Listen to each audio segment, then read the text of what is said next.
Okay, Vito, tell us the situation when the governor candidate, but it's not like a real governor of New York, Katie Hochul. Tell us if you're a Republican, if you're a Trump supporter, if you're a supporter of Zeldin, go away from the New York State, go to Florida. You are not the value of the New Yorkers. You are not New Yorkers. I was shocked when I heard that. What is your comment on this, So Vito? listen, I mean, we support Lee Zeldin and the conservative Republicans all the way down the line. We have to. It's not just about one state Senate race or assembly race. This has got to be an overall change to try to restore the balance in New York State, to try to chip away at the supermajority that's up there. And the fact that Kathy Hochul has such hubris that she thinks she can tell New Yorkers that they don't have a right to be here because we might disagree with the policies that she's putting forward. I mean, that's the height the height of pride, and it really speaks for itself. So, but what my concern is the situation, and even in New York City, is so worst when you are Republican because we just spoke to the Lester. The people know if you're Republican, something wrong with your brain. So the Democrats and radical left try to create that situation, try to explain everyone what the only radical left can help and protect our democracy, but there is not democracy anymore. As long as I see the situation, what Joe Biden do, as long as I see the normal American have to have second work to just to support family, that's not like unfair situation. This is not like American have to believe. What? How can we change that? I know you go into the as a candidate for the New York Assembly as well. Tell us a little bit more about how can you change that situation? How the people who watch us can change the situation. So, Nick, I'm running for a Senate in the 17th district in Seven. Brooklyn. Okay, and all of us, it's over the last 8 years that these progressive Democrats have chipped away at one thing or another to get us in this situation. So there's very little we can do overnight. It's not like flipping a switch. The first thing we need to do is we need to get balance up in Albany. Right now, there's a supermajority of senators up there. I believe we have 63 total. We have 63 total senators in New York State, 40 of which are 43 of which are Democrats, and only 20 of which are Republicans. So we need to get rid of the supermajority. We need to chip away at that. We need to increase our numbers so that we can put forth uh, amendments to some of the crazy legislation that the individuals who you're talking about have put forward over the last 4 years. And it really started in 2018 when there was this blue wave that overtook Albany that really, I mean, all of the crazy legislation started then. And when we lost the Senate, when the Republicans lost the Senate in 2018, the Republicans were just holding back the dam.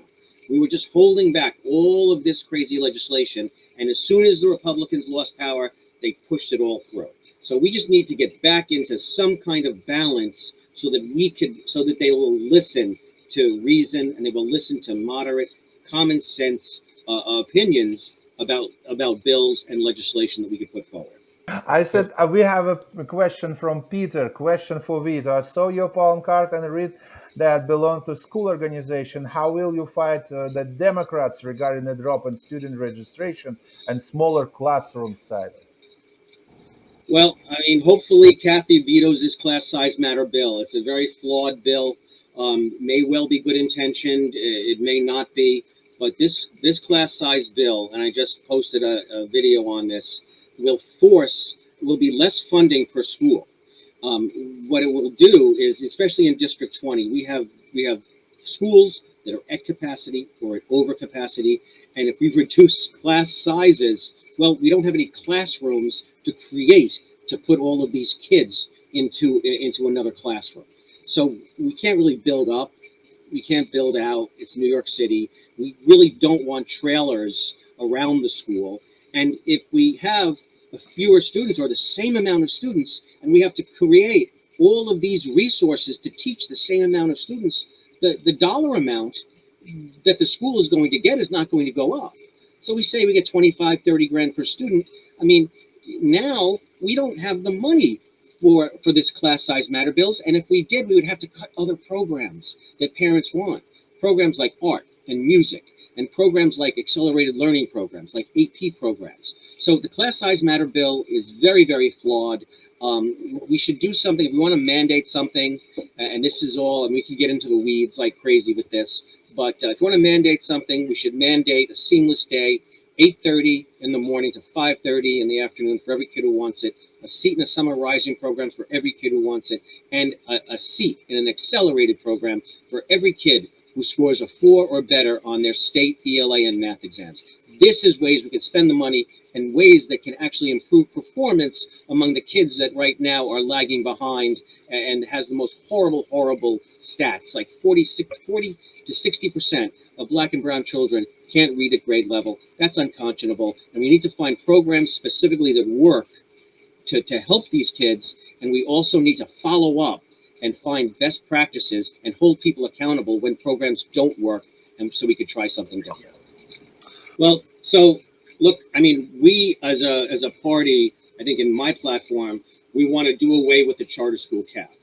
What Lester was saying is that, parents sometimes don't know what they have to do, so we have to show them. And what Success Academy does is take the same kids from the same community, oftentimes in the same buildings or very near, and who they take kids who are in this school, and they don't just train the children, they train the parents.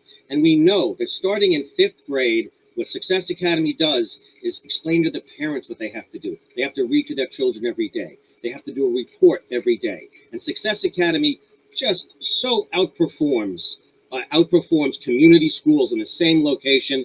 We should be taking a lesson from that. The Department of Education get a clipboard and see what works, and they should take that and run with it. Now we have 3K, we have pre-K. Success Academy School starts at kindergarten.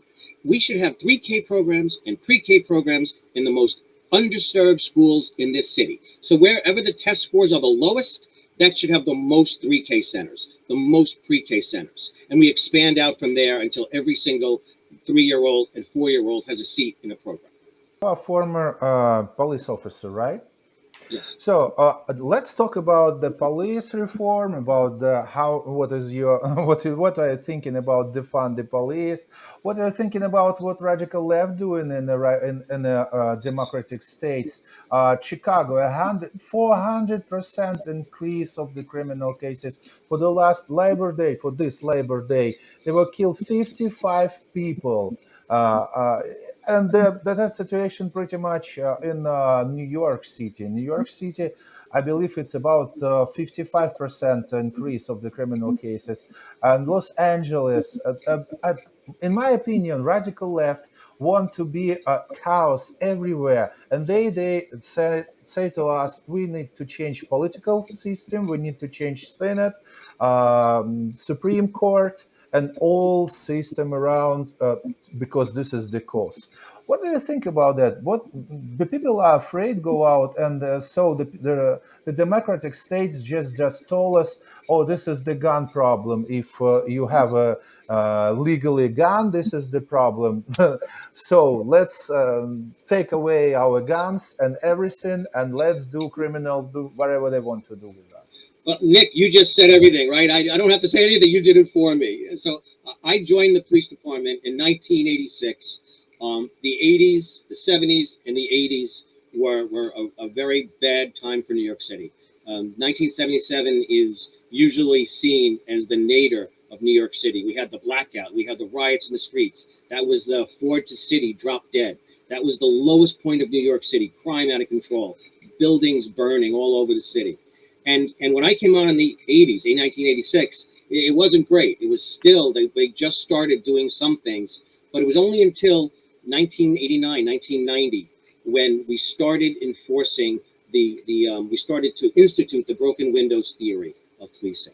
We started to address quality of life violations, first in the subways for a couple of years, and then when Mayor Giuliani got elected for his first term, we started to increase that up in the street as well. And so we know what we have to do by enforcing these small crimes and small offenses and targeting recidivist criminals, people who have a prior history of violence, people who have a prior history of robbery or assault or stealing or are multiple offenders, have 99, 100 arrests. Those are the individuals that we have to target. And we have to make sure that when they get arrested, they go to jail and they stay in jail. And, that's the basis. We know what we have to do because we did it. Crime was way, way up in 1990, and it went way down in 20, it went way down up until probably 2012, 2015. And then de Blasio's last term, he really went crazy. It went super crazy when the Senate took over, when the Democrats took over the Senate in 2018. And, we got to just slowly build back up. We got to make sure that the police know that we support them. We got to give them back qualified immunity. We have to have a police officer's bill of rights so they know that when they do take action and they're acting in good faith and something bad happens, they're not going to lose their job or goes to jail. I mean, we could talk about this, for the next 2 hours, but basically those are the first things that we have to do. Okay, I want to ask you about falsification of the election because this is the main topic. We also 2000 Moles movie. It was released before. Now it's a new coming up about my son Hunter, about the Biden family. So, how do you really want to win, not changing the system of control of the election? Because nobody give any guarantees this election is gonna be honest, this election is gonna be without falsification. And like a Virginia, Republicans stay on every exit poll and they control everything and they say just don't even think about falsificate this election. How change the situation? What do you do in this election to control who gonna count the votes, and especially the situation with the absentee ballots and mail ballots? Well, so thankfully, the people, the people of New York State, in the last election, we voted no on the referendums that would have made no excuse absentee balloting a permanent feature. And there are other election issues there that were voted down. And I'm very grateful that the people of the state of New York saw this naked power grab that the Democrats were trying to push forward. Um, we have to have teams in place at every polling site and when they're counting the ballots to just make sure that everything matches up. There are a lot of flaws in the voting rolls. Lester and I, we went petitioning. We know some of it is the fault of the laws that need to be updated. You have people that are 100 years old, 110 years old. They're on the voting.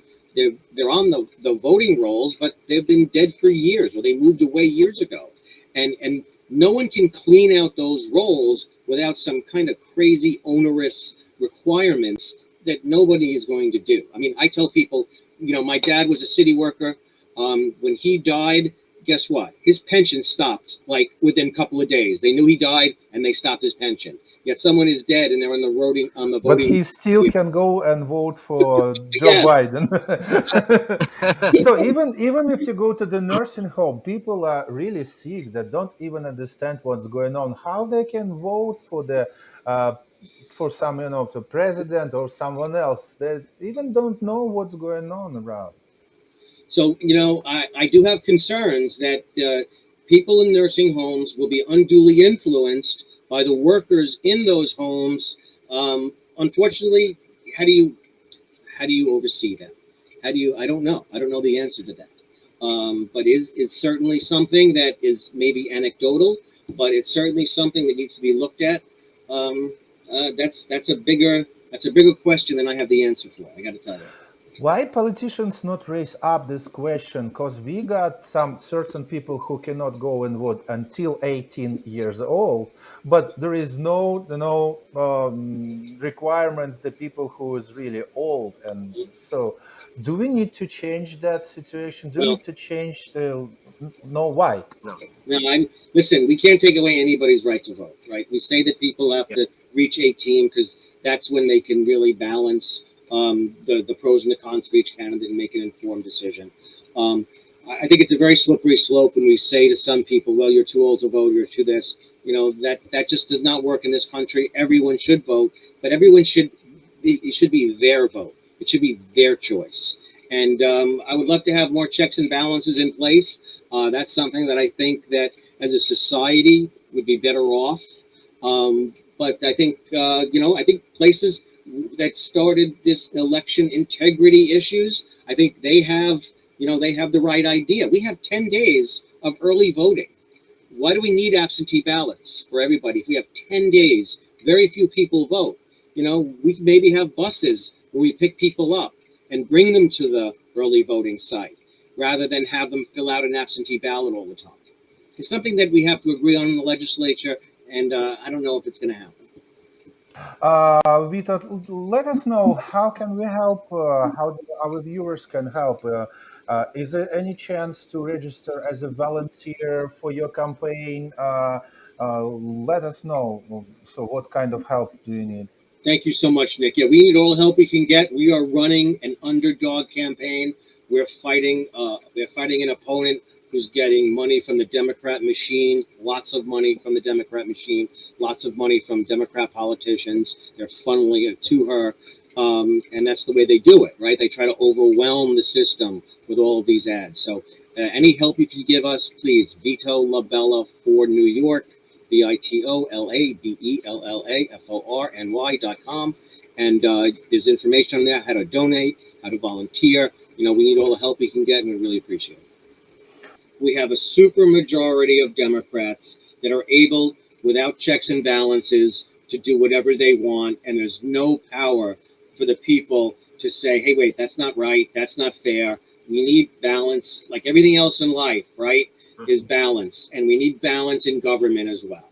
Check and balances, yeah, that we don't have it anymore. Yep. We have a radical left politician like Katie Hochul who just decided for us where have we live. Yep. So if we're not fit for the New York, go away.